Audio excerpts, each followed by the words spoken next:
Now, Senate Democratic leader Harry Reid wants to retire. Today, he said he's not seeking re-election. Congressional correspondent Nancy Cordes joins us now. And so, Nancy, talk to us about the timing of this announcement. Why now?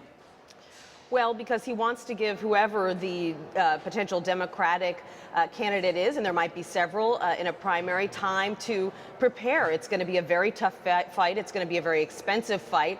So if he were to announce, say, a year from now, when we were closer to his election day in 2016, Democrats would really be caught flat-footed. Also, this isn't the kind of secret that you can hold on to forever. His aides tell me that he made this decision a few months ago, and people were starting to ask questions about why he hadn't created the kind of campaign structure that he did before his last race in 2010. So, there's only so long you can decide to keep that to yourself before everyone starts asking you questions publicly. So what has the reaction been on the Hill? Are people surprised or no? I think no one is surprised that Harry Reid pulled this off in his own way with a surprise announcement early in the morning with a very slickly produced video that shows that he had been planning this for quite some time.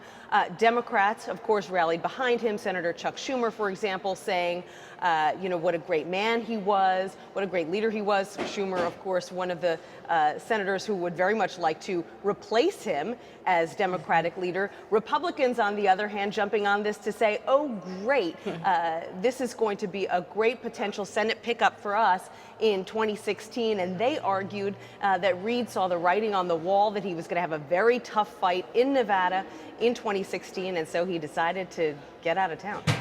Nancy, we've been showing the YouTube video that you can see Harry Reid has the glasses as well as the injuries to his face. And not everyone might remember why exactly that was. He had a pretty bad accident not that long ago, right? He did have a very bad accident that would have sidelined most people for quite a long time. Right around New Year's, he was exercising in his home. He has a new house outside of Las Vegas, and one of his new pieces of exercise equipment actually smacked him in the eye. He fell down, he broke some ribs, he shattered his eye socket. And what's really amazing for this former boxer who exercises all the time is that despite the fact that he was so badly injured, despite the fact that he is now 75 years old, he really missed very little work, even as he continued to get surgeries on his eye, clearly was still undergoing treatment. He even, when he couldn't come here to the Capitol, had meetings with Senate Democratic leaders in his apartment in Washington, D.C. So this is a man who's pretty tough. And, only in the U.S. Senate would we all be asking why someone at the age of 75 would be interested in retiring. And that's because so many people around here tend to stick around into their 80s and sometimes even 90s. Yeah, I like the fact that he said he wants to go out on top. And I thought at 75, geez, that's pretty good. Nancy Cordes, thanks a lot. You were watching CBSN. We're back in 90 seconds.